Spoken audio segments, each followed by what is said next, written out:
y vamos a dedicar el programa a un libro en concreto. Vamos a entrevistar a su autor. Su autor es una persona muy especial al menos para mí. No es simplemente un invitado, es mucho más que un invitado.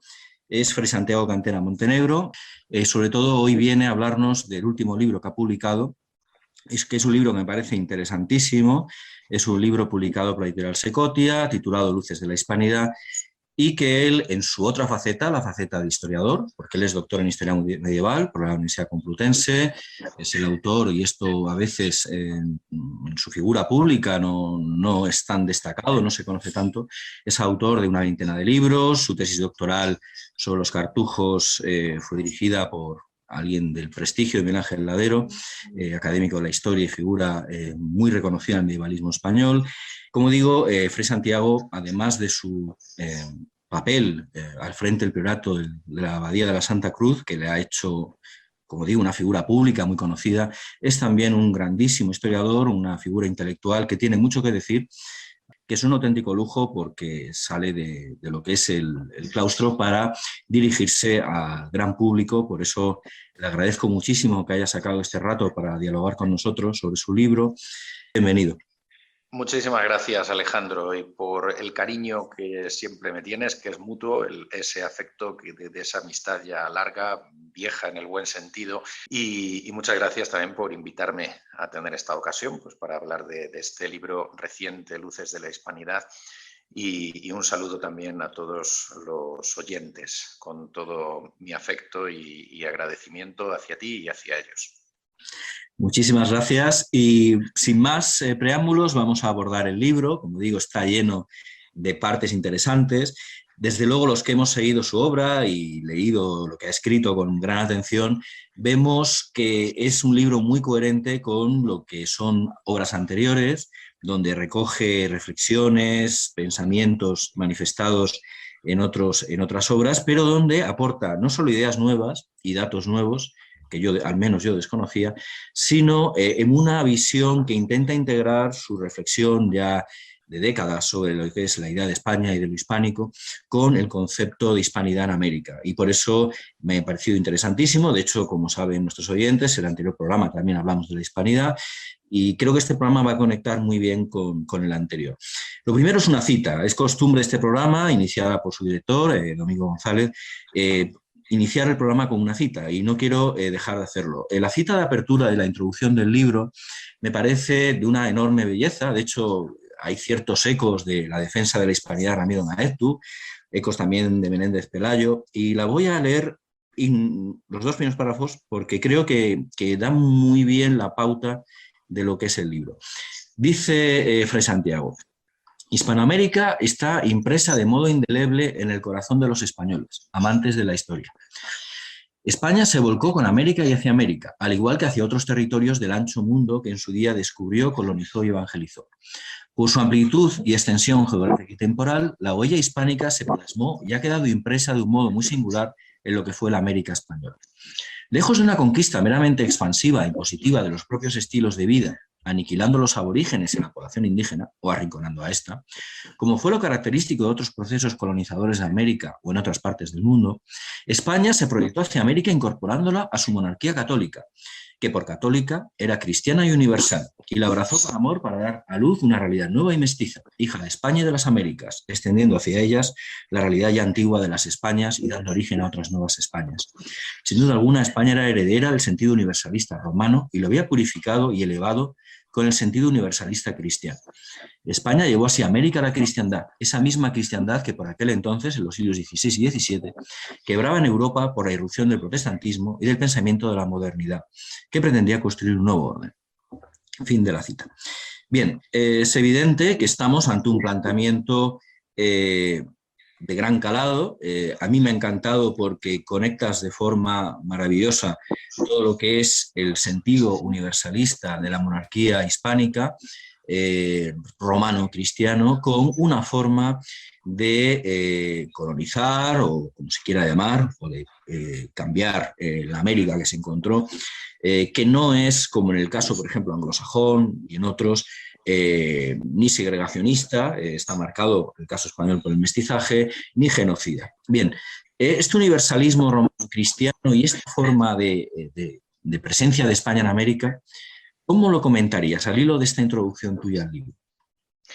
Bueno, pues es algo que nace realmente sobre todo de la visión católica, que tiene la monarquía hispánica, que además el título oficial era el de monarquía católica. Claro, católico significa universal, y desde que los visigodos en el año 589, de la mano del rey Recaredo, abrazaron la fe católica y se unieron a la población hispano-romana mayoritariamente católica, abandonando así los godos, el arrianismo, nació ese concepto que luego se ha llamado de la unidad católica de España y que queda plasmado en el sermón de clausura del Tercer Concilio de Toledo del 589 por San Leandro de Sevilla, el hermano mayor de San Isidoro de Sevilla, que puso por escrito, digamos, este concepto, esta idea. Y desde ahí nace toda esa vinculación clara con el sentido de lo católico también a un nivel político en los reinos hispánicos que surgen en la Edad Media a consecuencia de la invasión islámica, en el proceso de reconquista, y que culmina en la unión dinástica y la incorporación de nuevos reinos antiguos o nuevos territorios bajo los reyes católicos. Y cuando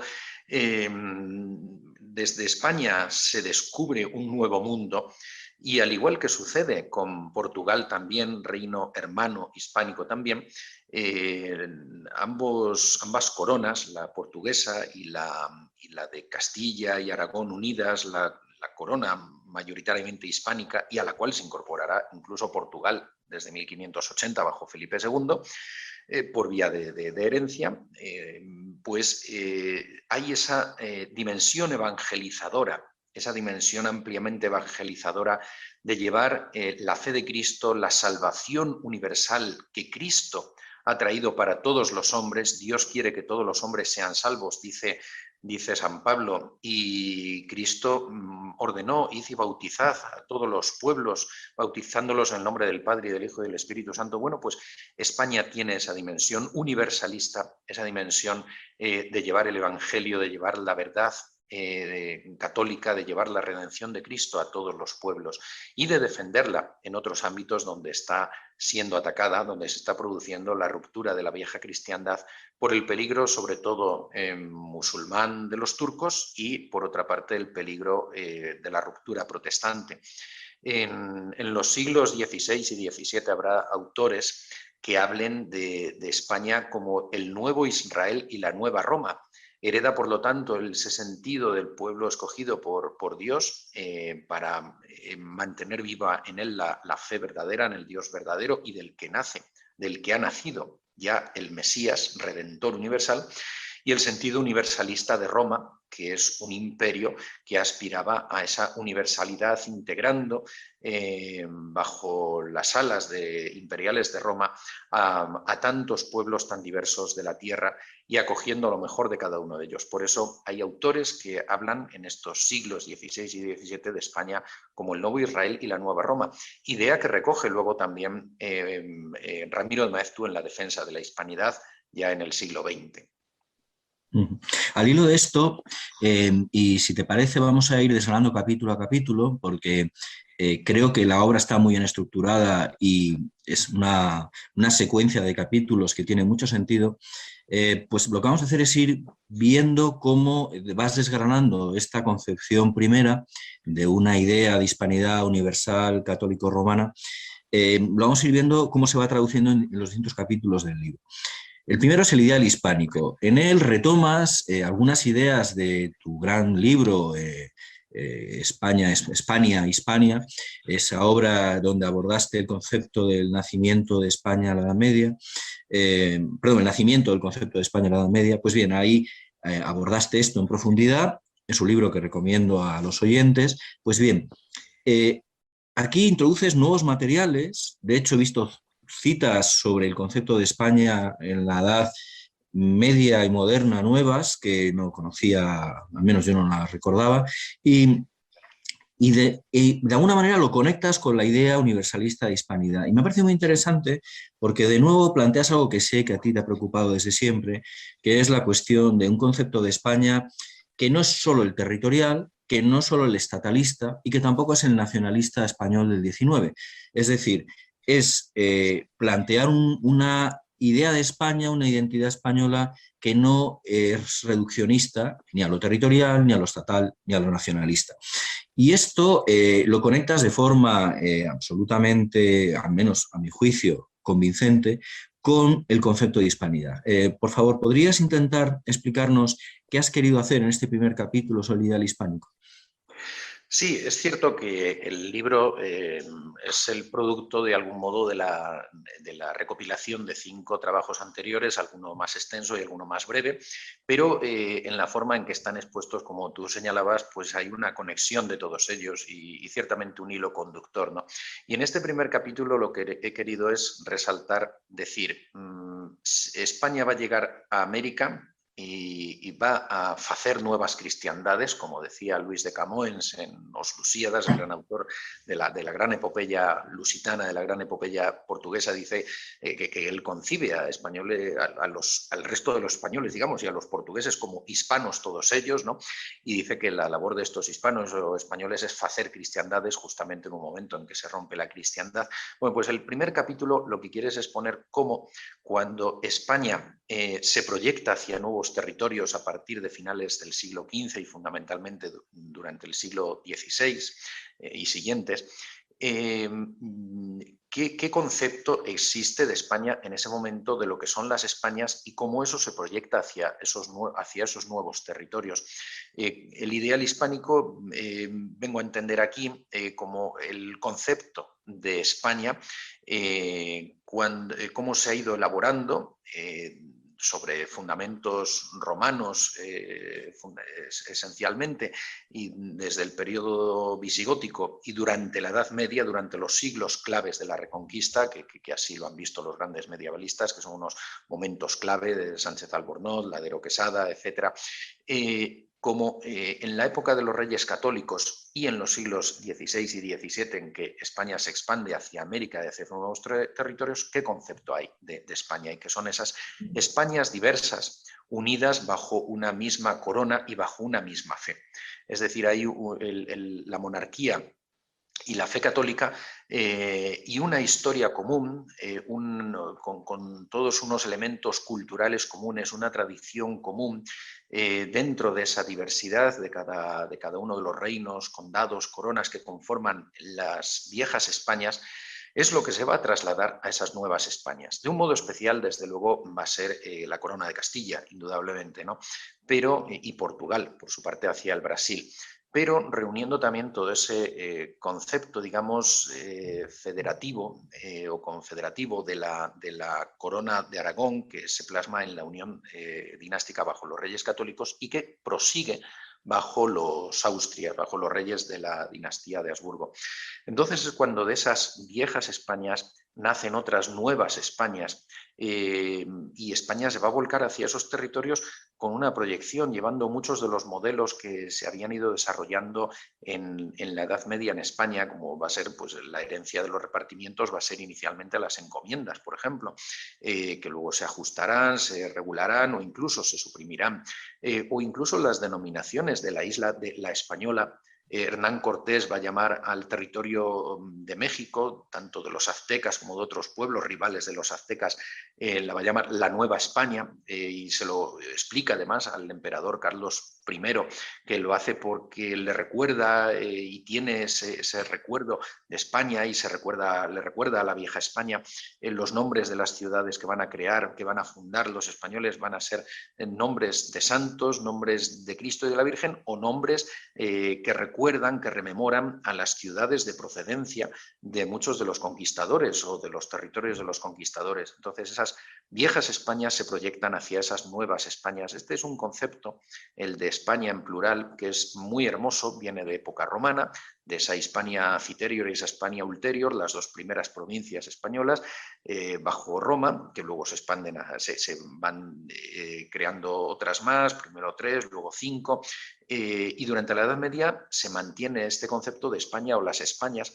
que además va a ir adquiriendo un nuevo sentido de unidad en la diversidad. Y este es el sentido también de esas Españas que pues los defensores de la monarquía tradicional hispánica han defendido y defienden hasta nuestros días, ¿no? Ese sentido de unidad en la diversidad. Y no solo aquí, de la vieja España, sino también de las nuevas Españas, de todo lo que configura el mundo hispánico. Pasando al capítulo 2, aquí nos encontramos con, de nuevo, ciertos aires de un libro que también me parece interesantísimo de los que has escrito, Tu historia de la acción social de la Iglesia, pero proyectado en América, en lo que es la obra de la Iglesia en América, de España, de la monarquía hispánica, pero muy singularmente de la Iglesia. Abordas las leyes de Indias, abordas la asistencia hospitalaria, todo tipo de obras benéficas, las reducciones jesuíticas, la cuestión de la esclavitud negra. Es un capítulo riquísimo en datos de todo tipo y del cual he aprendido mucho. ¿Sobre qué querrías poner el acento de cara al oyente, a que queremos animar a que lea el libro? De toda esta panoplia de acciones de caridad, dominadas por la caridad hacia los débiles, los necesitados, ¿qué es lo que más te ha llamado la atención al escribir el libro? Porque la cuestión de la dimensión de justicia, de las leyes de Indias, de dignidad humana, esto es bien conocido. Pero das algunos ejemplos de lo que es asistencia hospitalaria o la cuestión de las reducciones, o incluso el tema final, que me ha encantado, cuando abordas la esclavitud negra, una figura como San Martín de Porres, o lo que es la defensa de la dignidad de estos esclavos por parte de algunos frailes. ¿Sobre qué querrías llamar la atención? ¿Qué es lo que a ti más te llama de todo esto? Porque es un tema inmenso, por supuesto, por subrayar algunos aspectos solo. Bueno, en su conjunto viene a ser, de algún modo, una réplica a la leyenda negra. Y un modo de resaltar la amplia obra social que la monarquía católica, la monarquía hispánica desarrolló a través de sus leyes, de sus instituciones y de sus frailes misioneros en las Nuevas Españas, ¿no? en las Américas, en el Nuevo Mundo. La verdad que es un conjunto muy completo todo lo que realizó la monarquía hispánica en América. Quizá el punto clave para mí de comprensión de todo son las leyes de Indias, que efectivamente es algo bien conocido, quizá mejor conocido que luego algunas de las aplicaciones prácticas y de las instituciones que se crearon o de toda esa labor hospitalaria. Pero las leyes de Indias creo que son la clave para entender el por qué España actuó de ese modo en América, de ese modo tan diferente con relación a otras potencias conquistadoras y colonizadoras, desde luego, por ejemplo, las del mundo, la Inglaterra, ¿no? Protestante, o la Holanda protestante, pero también la misma Francia católica. El modo de actuar de España fue totalmente distinto. Y las leyes de Indias recogen, por una parte, lo que es la plasmación del pensamiento jurídico y de raíz filosófica y teológica, básicamente tomista, aristotélico-tomista, de la Escuela de Salamanca, sobre todo a través del padre Vitoria, e incluso de conceptos incluso desarrollados por otros juristas anteriores, ya en esas leyes de Burgos de 1542. Y la clave también creo que está en el codicilo del testamento de Isabel la Católica. Creo que en Isabel la Católica está la clave para entender la obra social y evangelizadora de España en América. Porque ella, cuando de hecho financia la empresa de Colón, lo hace aún sabiendo que puede ser un riesgo de fracaso, pero lo hace pensando no tanto en la ganancia económica, sino en la salvación de las almas, que en su momento se pensaba que iban a ser los indios de las Indias orientales, ¿no? Es decir, del extremo oriente de Asia, pero Colón se encontró con ese espacio en el medio. Bueno, pues luego cuando prohíbe la esclavitud de los indios a Colón, cuando era la pretensión de Colón, esclavizarlos, no por maldad, sino porque era una costumbre que hay que entender también en la época y más en la mentalidad de un genovés, como muy probablemente era Colón, comerciante, y luego en el codicilio de su testamento, donde establece toda la protección sobre los indios como unos súbditos más de sus reinos, como unos ciudadanos más de sus reinos, igual que los que podían ser de las tierras de acá, y además el deber de evangelizarlos y que sean bien tratados, bien y justamente tratados, y que si algún daño hubieran recibido en sus personas y bienes, sean justamente retribuidos, sean reparados, ¿no? Bueno, pues ahí comienza la clave para comprender las leyes de Indias y todo lo que es el pensamiento jurídico español del siglo XVI, fundamentalmente de la mano del padre Vitoria, todo lo que va a ser la controversia de Valladolid, donde la corona española llega a plantearse la legitimidad de estar o no en América. Y estaba dispuesto el emperador Carlos V, Carlos I de España, a marchar de aquellos territorios si se consideraba que aquello era ilegítimo y que España estaba haciendo una mala obra. Y es lo que lleva también a Felipe II a abandonar el término de conquista, de hablar de pacificación, y de esa manera es como se realizará también la incorporación de Filipinas, prácticamente sin conquista militar, con una incorporación pacífica, con tratados y de un modo comercial y por la diplomacia con Urdaneta y Legazpi.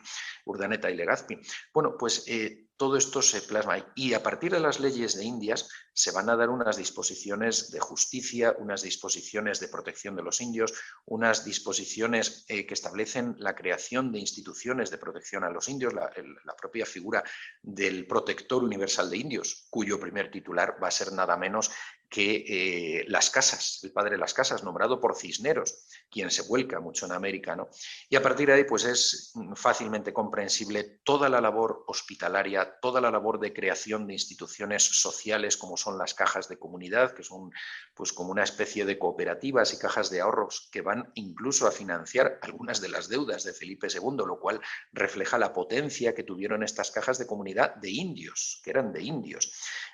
O la labor de los jesuitas en las reducciones de los guaraníes, fundamentalmente en la zona del Paraguay. Bueno, el capítulo de la esclavitud de los negros, efectivamente, creo que es un capítulo importante, ¿no? Porque es una de las facetas, pues quizá más tristes de lo que es la presencia europea en América a través del tráfico negrero desarrollado por los portugueses y también de la compra de negros por españoles, pero al mismo tiempo, dentro de ese aspecto triste, ver cómo hubo también una defensa de estos esclavos negros, defensa de su liberación por parte de muchos frailes, fundamentalmente religiosos, y como sobre todo la corona hispánica trató también de evitar los abusos sobre ellos e incluso promover su liberación, y cómo desde la Iglesia se condenó muy pronto el tráfico negrero, fundamentalmente desde Cisneros en España y desde el Papa Pío II a nivel universal. En ese sentido es interesante, señalabas cómo la monarquía católica española es una monarquía que dentro de que no hay, nunca en la historia ha habido una sociedad perfecta, y esto tú que eres un gran conocedor de la ciudad de Dios, que has escrito un libro sobre el tema, eres bien consciente del pecado original, al ser humano lo condiciona y no vamos a encontrar nunca en la historia una sociedad realmente justa o una sociedad donde realmente no se produzcan abusos y opresiones, pero teniendo esto siempre en cuenta, que no hay edades de oro, llama la atención cómo la monarquía católica, dentro de estas oscuridades, bien conocidas, porque ya el relato necrolegendario se encarga de recordarnos constantemente no los errores de la monarquía, que son más bien, como explicas también tú en el libro, acciones puntuales de conquistadores, no de la propia monarquía. Pero a mí una cuestión que siempre me ha interesado mucho, que es cómo, y no quiero caer aquí en una especie de chauvinismo español, pero cómo la monarquía católica española cumple mucho mejor con los ideales la humanidad del Evangelio, los ideales de humanismo cristiano del Evangelio con respecto a los indígenas que los protestantes, las monarquías protestantes, has mencionado Inglaterra y Holanda, pero también bastante mejor que Francia, la cristianísima Francia, la primogénita de la Iglesia, cuyo historial deja mucho que desear en muchos aspectos en su presencia en territorios ultramarinos.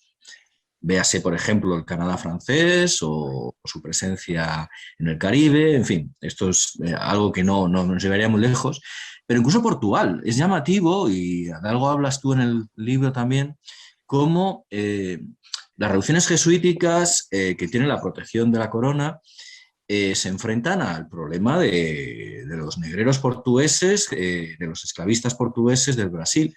Eh, Se puede decir que Portugal tiene ¿cómo decir? Una trayectoria bastante menos luminosa que la de digo, después de la separación de 1640, bastante menos luminosa, y bueno, ya empieza antes porque es bien conocido que el tráfico negrero en África lo empieza Enrique el Navegante.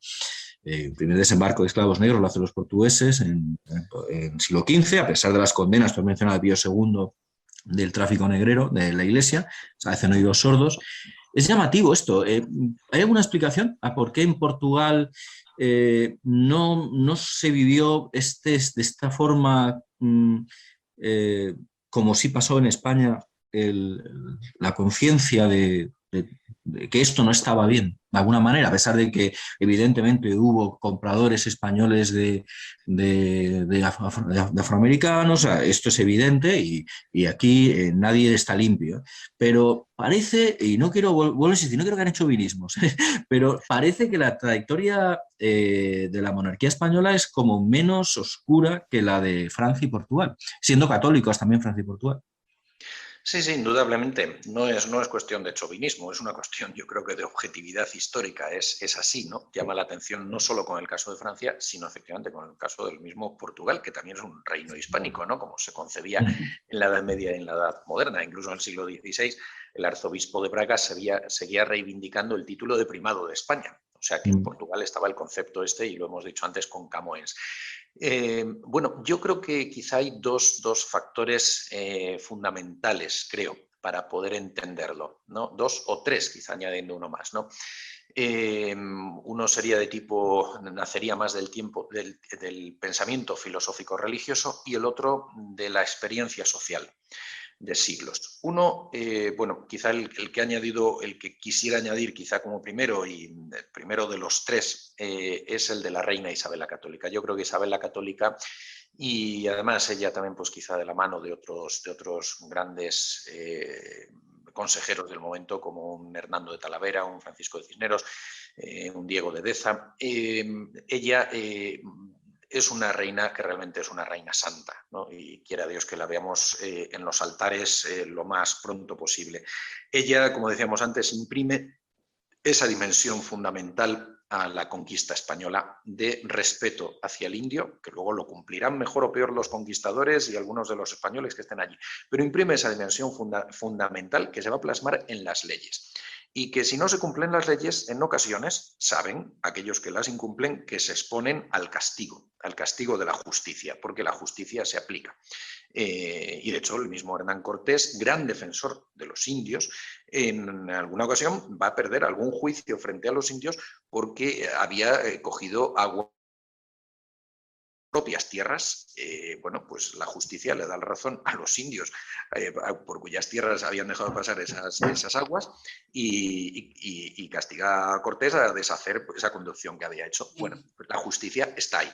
Entonces, Isabel la Católica creo que es figura clave, ¿no? Desde su comprensión católica, desde su comprensión profundamente cristiana, desde su alma verdaderamente santa, imprime una dimensión a la obra de España en América.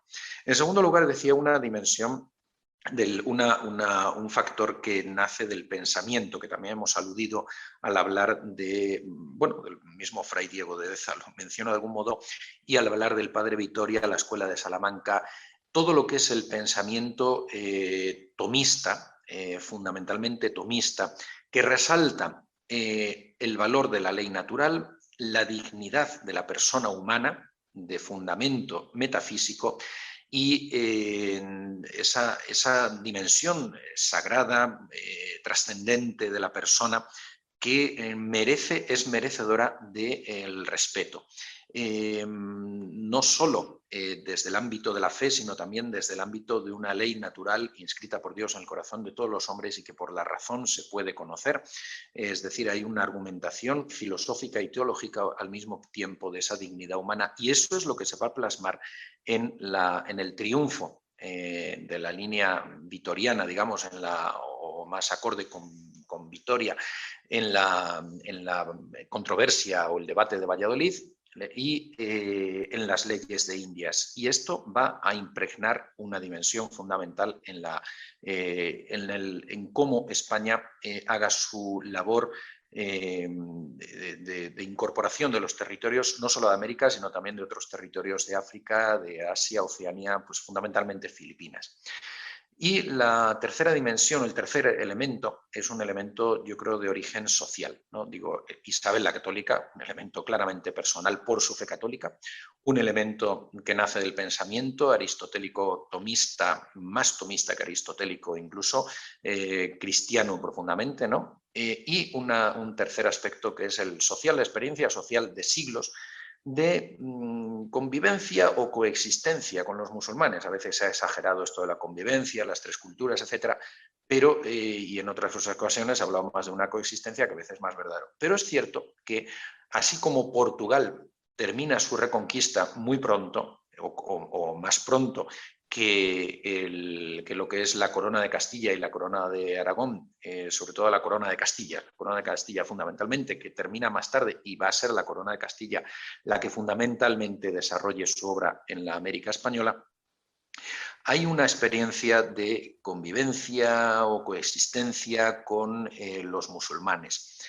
También con los judíos, con unas poblaciones diferentes, que sin llegar a una exageración de eso de las tres culturas, etcétera, y a los mitos de Américo Castro, pero es cierto que esta experiencia se da, y se da ese aspecto de saber entender de algún modo al otro, comprender al otro, aceptar al otro, convivir, nos guste más, nos guste menos. Bueno, pues esas partidas de ajedrez, ¿no?, que aparecen entre un moro y un cristiano en las cantigas de Alfonso X, en alguna de las miniaturas de Alfonso X, o en el libro del ajedrez, mejor dicho, o aspectos tales como el hecho de que los reinos cristianos españoles no hacían botín cuando vencían a los musulmanes, que fue el hecho por el que en la batalla de las Navas de Tolosa de 1212 los cruzados europeos se retiraron al saber que aquí los españoles, los hispanos, no hacían botín del enemigo. Y ese respeto hacia el enemigo, hacia el musulmán vencido, que imprimen reyes como Fernando III, o incluso pues, en las primeras fases de Reconquista. Se les expulsa a los musulmanes cuando desarrollan revueltas, como tiene lugar bajo Alfonso X, o luego van a tener lugar pues, las revueltas diversas de los moriscos en Granada, ¿no? Pero de primeras se trata de, bueno, pues respetar al vencido, más o menos, ¿no? Y yo creo que esa experiencia lleva también a ver al indio con una aceptación mayor, e incluso al negro que llevan los portugueses a América, ¿no? Se mira de otra manera distinta a cómo esa falta de experiencia con elementos étnicos diferentes, esa ausencia pues no se había producido en el mundo anglosajón, en el mundo alemán, en el mundo francés, en el mundo holandés y en el mismo mundo portugués, donde la presencia de los musulmanes había desaparecido ya pues desde la segunda mitad del siglo XIII. Creo que esto conecta muy bien con el capítulo 3, donde bajo el epígrafe Redescubrimiento de Hispanoamérica hablas de algunas cuestiones de lo que es pensar Hispanoamérica, y pones mucho el acento en el mestizaje. Y esto del mestizaje se puede conectar muy bien con algunas cuestiones que has señalado en tu respuesta.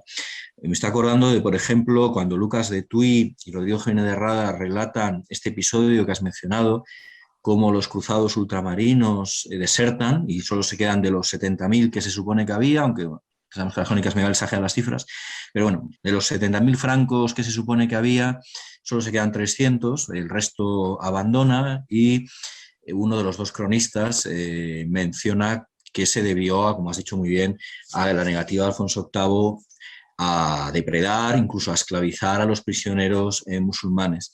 En general, cuando uno compara la visión medieval española, has mencionado a Alfonso X y hay más ejemplos, sobre el otro musulmán, se ve una mirada mucho más, como se diría ahora, empática, mucho más humana que la de los ultrapirenaicos, ¿no? Los cruzados que vienen ultramontanos, que vienen de más allá del Pirineo.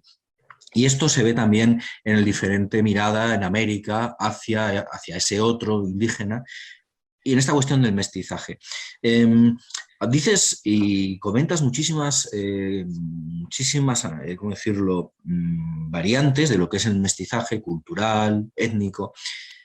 Como ya vamos quedándonos sin tiempo, te pediría de nuevo que me dijeras esto del mestizaje que tanto se habla, frente a la segregación racial, palabra anacrónica, porque no se usa en la edad moderna, es una palabra más contemporánea, pero en realidad lo que hicieron los anglosajones fue segregación racial, hay que decirlo, con los indígenas, ¿no? Por tanto, España lo hace de otra manera. En principio, esto construye otra forma de América, la Hispanoamérica y luego la América ya posterior a las independencias, especialmente la América donde no se aplicó luego por parte de las repúblicas independientes las políticas anglosajonas, porque Chile y Argentina se dedicaron a hacer limpieza étnica de indios, pero las que no hicieron eso o lo hicieron menos se han quedado como países mestizos.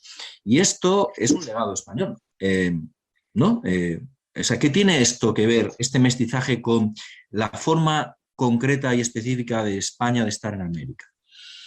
Bueno, efectivamente, Adolfo Hitler en Mi lucha, recogiendo ese sentido racista, dice que él quiere explicar la pobreza de los países hispanoamericanos y en cambio el desarrollo de los países de cultura anglosajona, como que los españoles lo hicieron muy mal, españoles y portugueses, porque se mezclaron con los indios y con los negros, y entonces la raza se ha estropeado y por lo tanto, al pudrirse así la raza, pues esos países son más pobres. Y en cambio los anglosajones, los Estados Unidos o en Canadá, lo hicieron muy bien al no mezclarse con los indios, y eso mantuvo la pureza de la raza, y por eso hay ese desarrollo en el norte, ¿no? Y a los indios pues los arrinconaron, los mataron, no se mezclaron con ellos.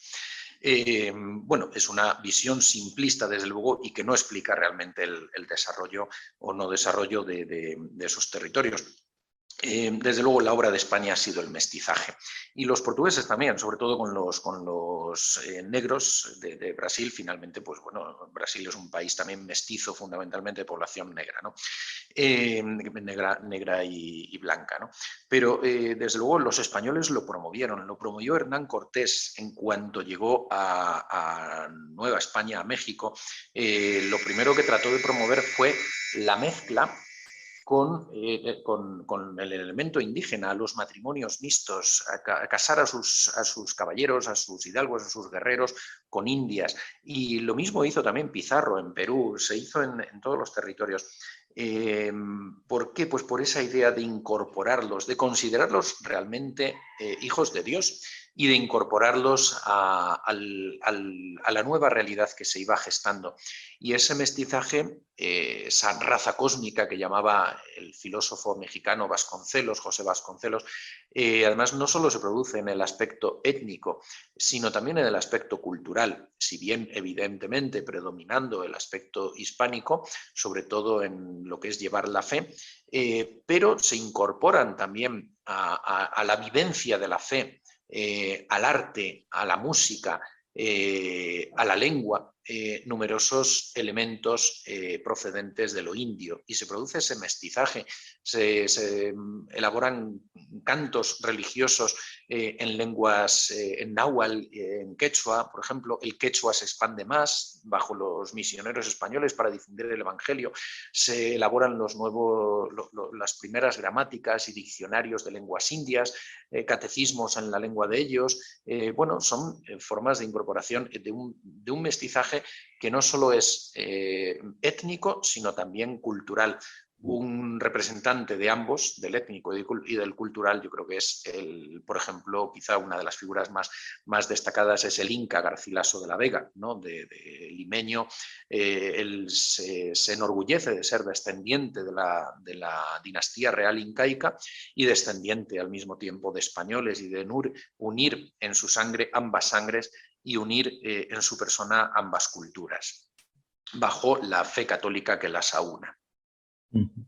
La verdad es que se me ocurren bastantes preguntas sobre esta cuestión para ir desarrollándola, pero no hay ya tiempo, nos quedan apenas 10 minutos de programa.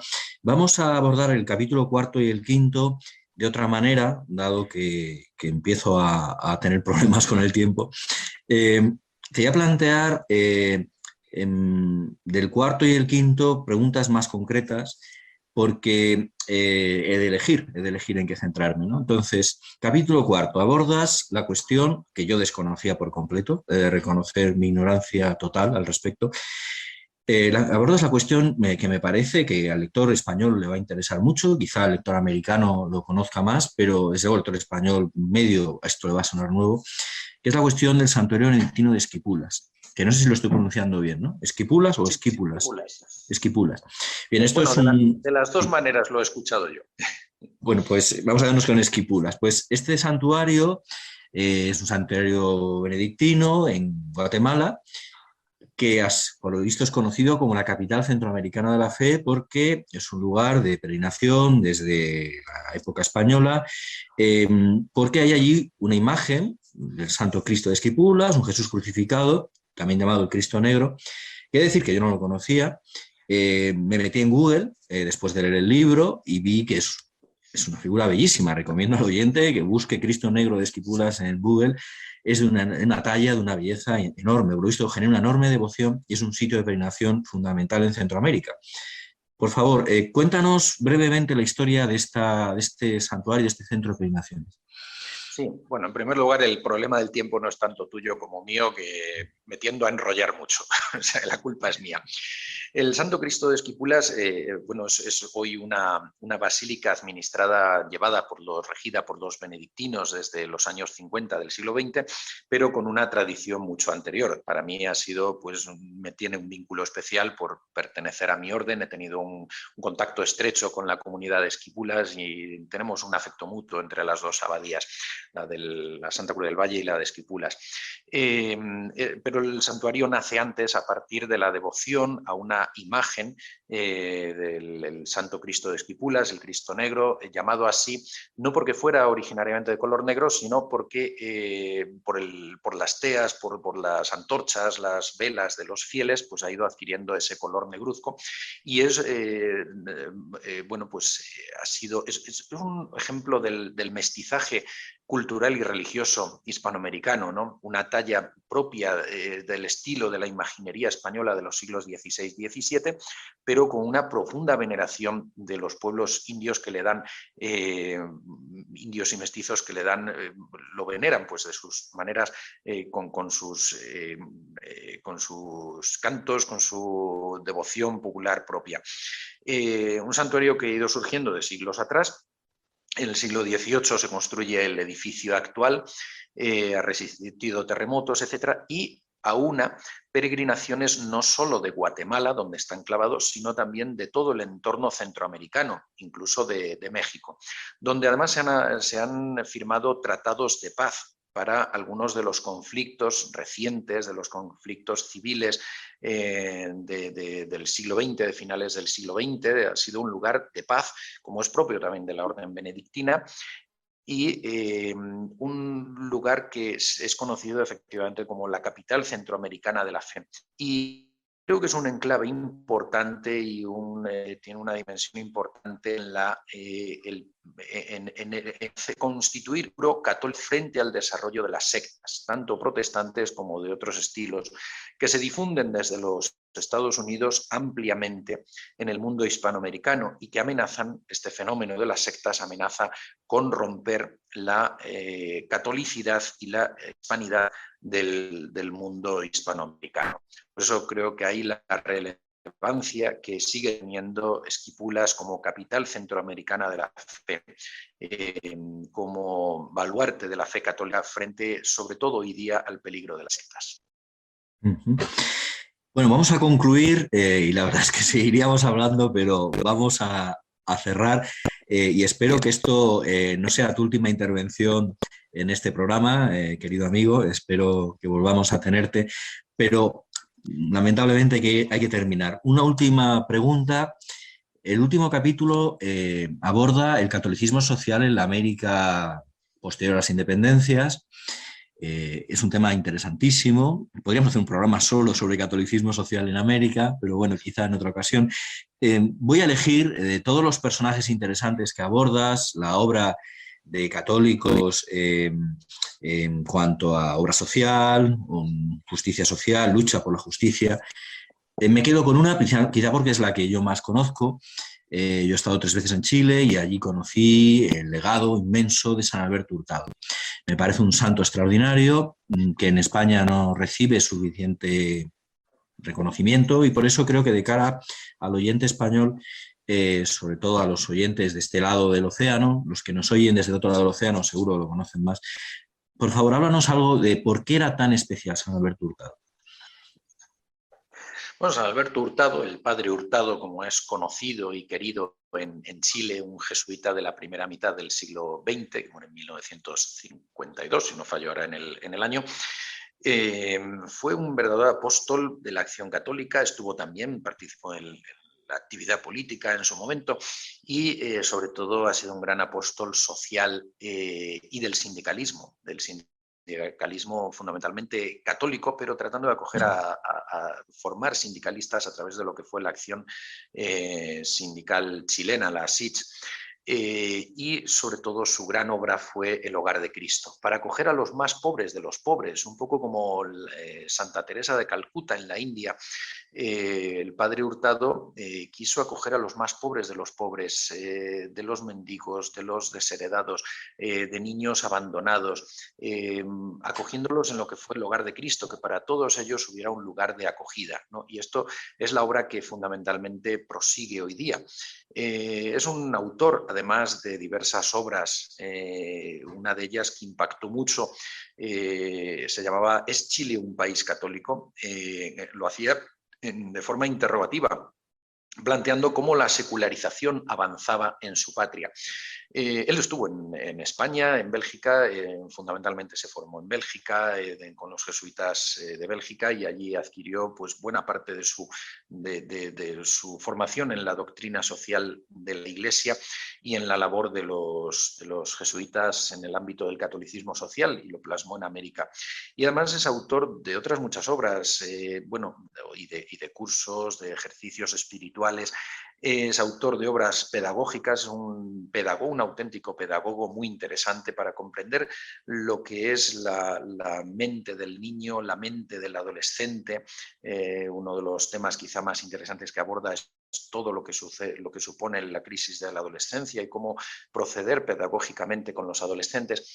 Y luego un autor además también con obras importantes en el campo de la moral católica, en el aspecto social, de la moral social, de la doctrina social de la Iglesia, exponiendo los verdaderos fundamentos y principios y cómo aplicar la doctrina social de la Iglesia frente a los engaños del liberal capitalismo y del marxismo, aunque él fue injustamente en alguna ocasión tachado de comunista, de marxista, que para nada lo era, ¿no? Pero fue una forma, pues, de los envidiosos, los que le tenían su odio, tratar de desprestigiarle, pero él para nada incurrió en esos errores. Una figura interesantísima y de una vida personal de verdadera santidad. Además, él vivía intensamente la Santa Misa, se ve su profunda espiritualidad en sus sermones y en sus ejercicios espirituales.